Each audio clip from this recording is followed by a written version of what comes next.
Hello everyone. English pedagogy series का यह 8वां part है, पार्ट 8।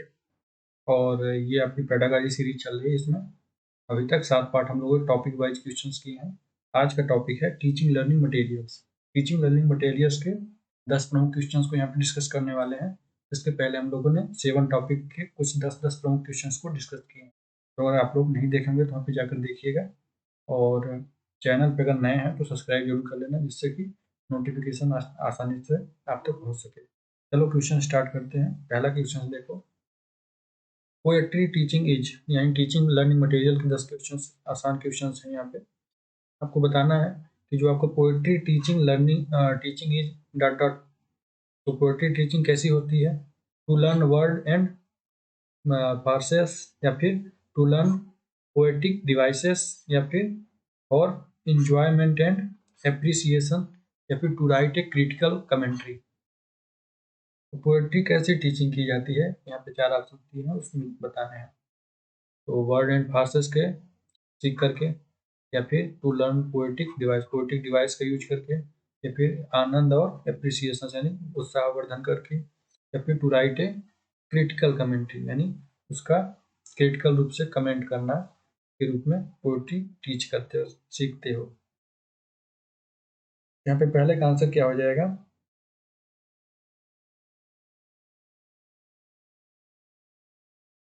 पहले का answer C number, for enjoyment and appreciation. जब student of language A thought poetry, जो लैंग्वेज पोएट्री के रूप में देखता है, तो so that they are able to enjoy and appreciate the beauty of language. इस तरह से पहले का आंसर सी हो जाएगा, ठीक है। ना कि पोएटिक डिवाइस या फिर वर्ड एंड पार्सेस, ये सब चीज़ें, ये सब आपको लैंग्वेज सीखने में मदद करेगी। पोएटिक के लिए सबसे बेहतरीन आपको नहीं हो जाएगा। क्रिटिकल कमेंट्री भी जरूरी नहीं है, क्या करेंगे, ठीक है। पहले का answer C. Question number second, a teacher brings a newspaper. एक शिक्षक एक न्यूज़पेपर को ले आए टू हर क्लास 8, 538, ठीक है। तो एक टीचर जो है अपने क्लास 8 में न्यूज़पेपर को ले आए हैं। Students and ask them to find some advertisement, और छात्रों से कहते हैं कि आप लोग इसमें विज्ञापन को खोजो, एडवर्टीजमेंट को खोजो, ठीक है, इस न्यूज़पेपर में। C then ask them to list out how advertisements are designed and what an advertisement contents, और वह उस पर बात करते हैं कि इसमें जो एडवर्टाइजमेंट दिया गया है वह किस प्रकार से डिजाइन किया गया है, और व्हाट एन एडवर्टीजमेंट कंटेंट, उसमें किस प्रकार की सामग्री का उपयोग किया गया है, किस प्रकार के एडवर्टीजमेंट लगाए गए हैं। What is the news paper here.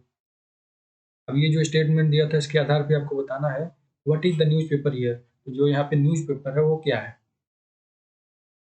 और रीडिंग, यानी रीडिंग पर्पज का उद्देश्य होना होगा, या फिर an instrument of language learning, या एक तरह से एक उपकरण होगा भाषा को सीखने का, या फिर C number a technique of language learning, एक टेक्निक होगी भाषा को सीखने की, या फिर डी नंबर आपका क्या है, मटेरियल फॉर लैंग्वेज लर्निंग, या फिर एक सामग्री है लैंग्वेज को सीखने की। सेकंड का आंसर क्या होगा बताओ। एक टीचर्स क्लास 8 में अपने स्टूडेंट्स के लिए एक न्यूज़पेपर लाते हैं और उसमें बोलते हैं कि आप इसमें से एडवर्टीजमेंट को फाइंड करो, और उसमें देखो कि किस प्रकार के कंटेंट का यूज किया गया है, उसका डिजाइन कैसा है। तो यहाँ पे जो ये टीचर्स का जो पर्पज क्या है ये बताना है। रीडिंग पर्पज है, या फिर इंस्ट्रूमेंट ऑफ लैंग्वेज लर्निंग, यानी उपकरण के माध्यम से भाषा को सिखाने का उद्देश्य है, या फिर टेक्निक के माध्यम भाषा के सिखाने का टेक्निक है, या फिर मटेरियल ऑफ लैंग्वेज लर्निंग, तो फिर वस्तुएं हैं या मटेरियल्स हैं, या फिर आपकी बुक्स हैं भाषा को सीखने की।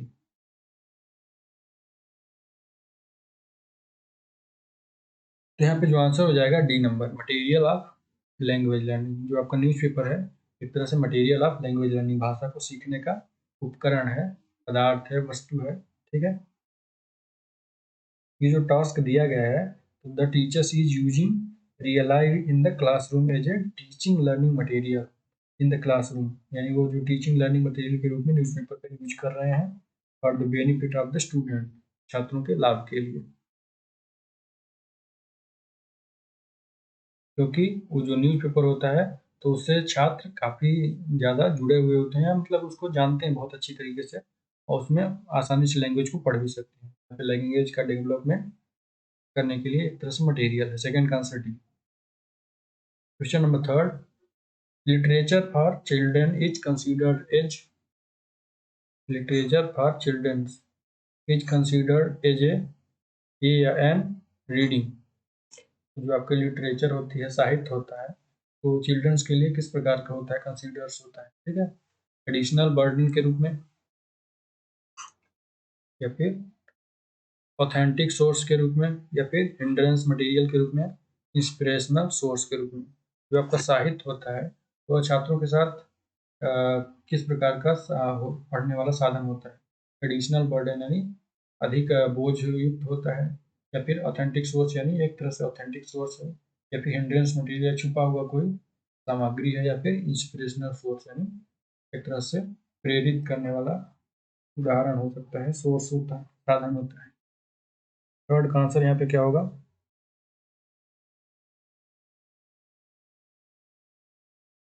तो देखो यहाँ पे जो लिटरेचर होता है वो आपका consider as an authentic source, यानी एक तरह से ऑथेंटिक सोर्स के रूप में जाना जाता है। आंसर क्या हो जाएगा?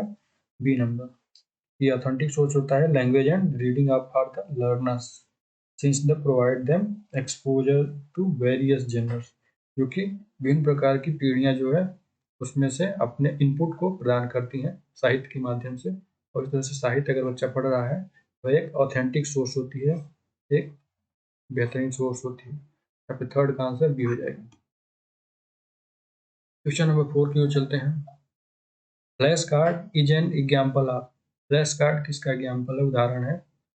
आरडीओ टीचिंग लर्निंग मटेरियल्स, ये कौन से टॉपिक से क्वेश्चन चल रहा है? टीचिंग लर्निंग मटेरियल्स यानी सहायक शिक्षण सामग्री का, ठीक है। तो फ्लैश कार्ड यहाँ पे बताना है, flash card is an example of, flash card किसका उदाहरण है? आरडीओ टीचिंग लर्निंग मटेरियल्स का, विजुअल टीचिंग लर्निंग मटेरियल का, RDO visual teaching learning material का, या फिर इनमें से कोई नहीं। ऑडियो टीचिंग मतलब ऑडियो या रेडियो का यूज किया जाए उदाहरण के रूप में।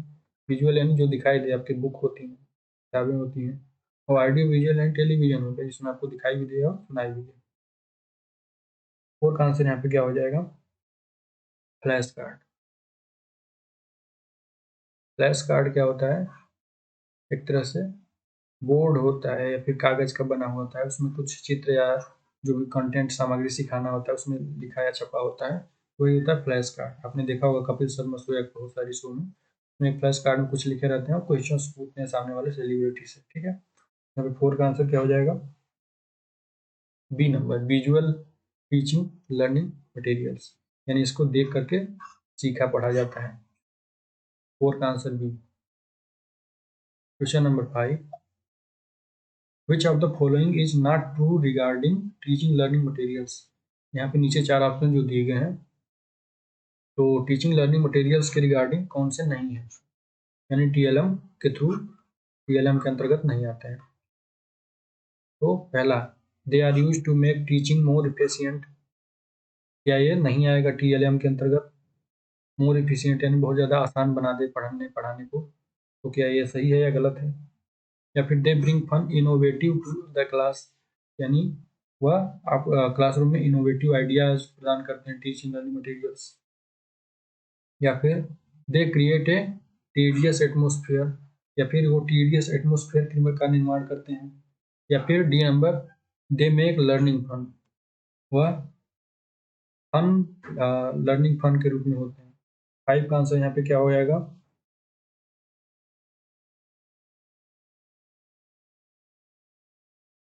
टीएलएम के लिए नॉट ट्रू।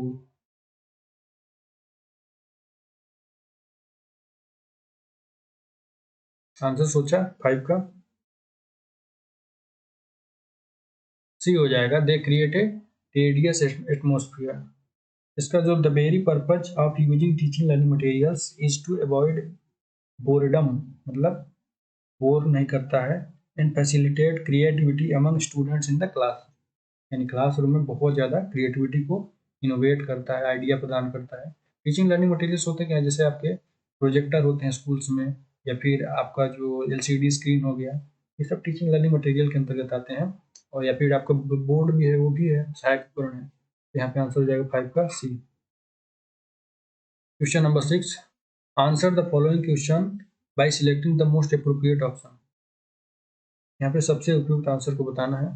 क्वेश्चंस क्या है, multilingualism as a resource means, यहाँ पे जो मल्टीलिंगुअलिज्म है वह किसका संसाधन के रूप में किस प्रकार से, using the language of learners as a strategy in school, या फिर टीचिंग मैनी लैंग्वेज, कई सारे भाषाओं को सीखने में, या फिर prompting of language through content learning, या फिर learning many language in school. 6 का आंसर क्या हो जाएगा, multilingualism as a resource means क्या होगा।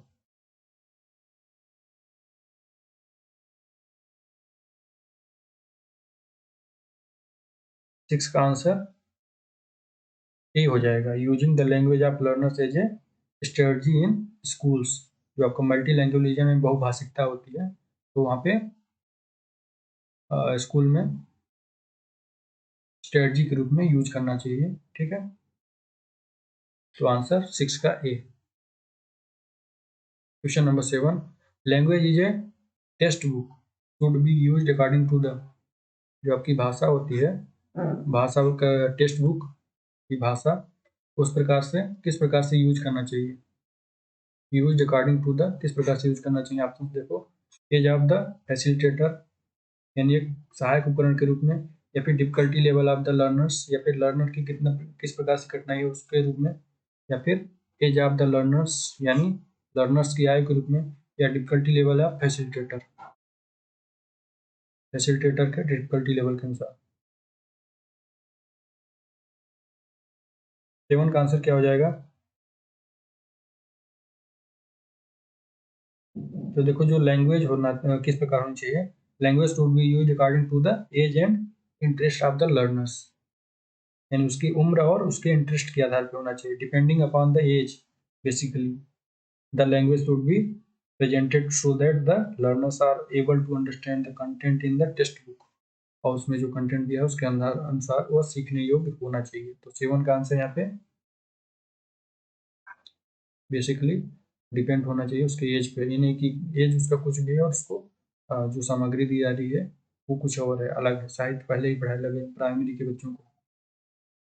क्वेश्चन नंबर 8 देखो, which one of the following is A correct statement about A text book, इसमें से कौन सा करेक्ट स्टेटमेंट है अबाउट ए टेक्स्ट बुक, यानी टेक्स्ट बुक यानी जो आपकी बुक होती है उसके बारे में कौन सा करेक्ट है। पहला, ए text book is the final thing of her the teachers, जो शिक्षक होते हैं उनके लिए एक फाइनल यानी अंतिम साधन होता है टेक्स्ट बुक। या फिर it helps to achieve the objectives let down in the curriculum, यानी यह सहायता करते हैं ऑब्जेक्टिव यानी जो उद्देश्य होता है let down in the curriculum, curriculum के लिए जो उद्देश्य सेट किया जाता है करिकुलम का, तो उसको अचीव करने के में सहायक होते हैं टेक्स्ट बुक। या फिर जो the text book are the only source to read, या फिर जो टेक्स्ट बुक होते हैं वो केवल पढ़ने की केवल एकमात्र संसाधन है, साधन है। या फिर D number, it is planning of educational activity for the session, या फिर एजुकेशनल एक्टिविटी का प्लानिंग करने के लिए एक तरह से सेशंस हैं, सेशन उपलब्ध करवा पाती है टेक्स्ट बुक। कौन सा आंसर हो जाएगा 7 का, 8 का सॉरी।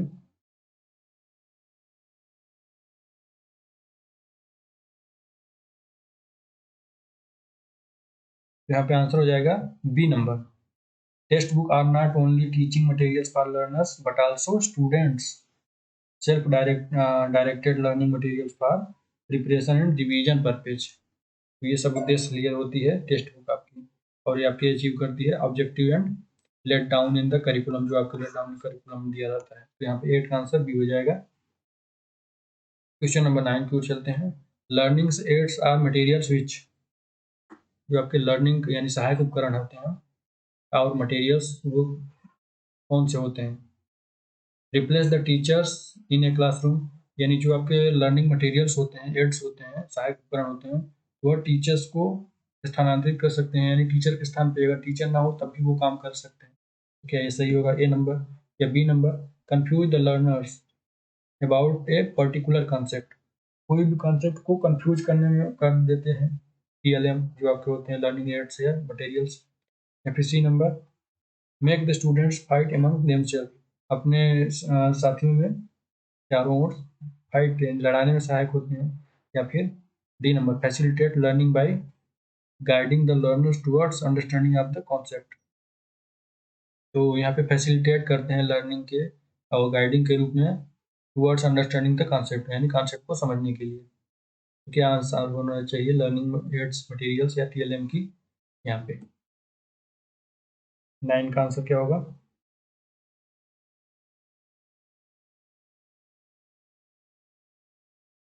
टोटली आंसर, इसका आंसर हो जाएगा डी नंबर। जो आपका TLM है या फिर लर्निंग एड्स एंड मटेरियल्स होते हैं, तो वो फैसिलिटेट करते हैं लर्निंग प्रोसेस को, जो चिल्ड्रन के लर्निंग प्रोसेस होता है उसको फैसिलिटेट करते हैं, सहायता प्रदान करते हैं, सहायक होते हैं, ठीक है। और वो हेल्प करते हैं become the better learning by providing support to them to strengthen their understanding, यानी उनकी समझ को भी सहायता बढ़ाने में सहायता प्रदान करते हैं, सहायक होते हैं, ठीक है, न कि वो टीचर्स को रिप्लेस करते हैं, ठीक है, और कंफ्यूज भी नहीं करते हैं किसी कॉन्सेप्ट को लेकर के, और स्टूडेंट्स के बीच फाइट भी नहीं करवाते हैं, बल्कि वह सहायक होते हैं, आसानी होते हैं समझने में। जैसे कि आपका प्रोजेक्टर हो गया, टेलीविजन हो गया, तो ये सब आपके जो स्कूल में लगे होते हैं वो आपको सहायक होते हैं किसी भी कॉन्सेप्ट को समझने में, किसी भी 3D डायग्राम 2D डायग्राम के माध्यम से। 10 का आंसर देखो, क्वेश्चन नंबर 10 देखो, advantage advantages of using chalkboard in the classroom does not include, यहाँ पे आपको लाभ बताना है chalkboard in the classroom does not include, मतलब जो क्लासरूम में चाक बोर्ड होते हैं उसके कौन से एडवांटेज यहाँ पे शामिल नहीं किए गए इन चारों ऑप्शनों में। It is generally available and is in expensive, यानी यह जनरली मतलब हमेशा अवेलेबल रहता है, और ये महंगा होता है। इज इन एक्सपेंसिव, क्या ये सही है? नॉट इंक्लूड, यानी इसके एडवांटेज चाक बोर्ड के क्लासरूम में ये एडवांटेज नहीं है। या फिर it does not require advance preparation of visual aids, यानी इसमें बहुत ज़्यादा रिक्वायर नहीं होता है एडवांस प्रिपरेशन, यानी बहुत ज़्यादा बनाने के लिए, विजुअल एड दिखाने के लिए। या फिर C number, it is very useful in presentation, या जो भी आप प्रदर्शित करना चाहते हैं बहुत सारे उपयोगी होता है बहुत ज़्यादा। विच रिक्वायर्स मच इरेजिंग, या फिर जैसे कि मैथमेटिकल कैलकुलेशन, तो इसमें कुछ मिटाने के लिए भी उपकरण होते हैं, जैसे कि मैथमेटिक्स कैलकुलेशन के दौरान अगर आप लोग कॉन्सेप्ट पढ़ा रहे हैं तो। या फिर D number, teachers can see and observe the reaction of the students while writing, यहाँ पे टीचर जो है ऑब्जर्व कर सकता है रिएक्शन ऑफ स्टूडेंट्स के जब वह लिख रहा होता है इसके माध्यम से।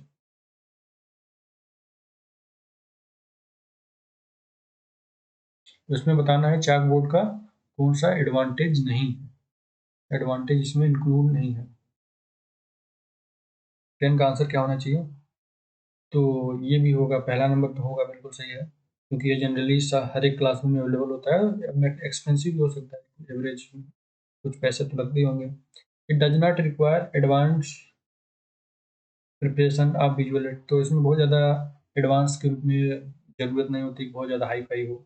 और जो आपका ये सी नंबर है ये बहुत ही हेल्पफुल भी है प्रेजेंटेशन के लिए, खासकर मैथमेटिक्स वगैरह अगर पढ़ा रहे हैं तो। लेकिन ये जो है कि अगर आप पढ़ा रहे हैं तो बच्चों को बोर्ड में आप पढ़ा भी रहे हैं और पीछे आप बच्चों को लिखते हुए देख भी पाएँ, तो यार इसमें इंक्लूड नहीं होता, इसका ये एडवांटेज नहीं होता है, क्योंकि आप बोर्ड में लिख रहे होते हैं तो आपको बच्चों के प्रति पीछे ध्यान नहीं होता, बल्कि आप बोर्ड में रख ध्यान देते हैं। 10 का आंसर यहाँ पे नॉट इंक्लूड के बारे में पूछा है, तो डी हो जाएगा, ठीक है। तो इस तरह से टीचिंग लर्निंग मटेरियल के आपके 10 क्वेश्चन कंप्लीट हुए। आप कमेंट बॉक्स में बता सकते हैं कितने मार्क्स के आप सही कर पाए हैं 10 में से, ठीक है। और मुझे उम्मीद है 10 में 10 लिखोगे सभी लोग, क्योंकि सभी से कंप्लीट बने होंगे। जिसका नहीं बना होगा एक आध क्वेश्चन तो रिपीट कर लेना, आसान क्वेश्चन से मैंने इसको समझा भी दिया, हिंदी वालों के लिए तो और आसान हो गया है। तो इसको यहीं समाप्त करते हैं, अगले वीडियो में हम लोग अगले टॉपिक को कंप्लीट करेंगे, ठीक है।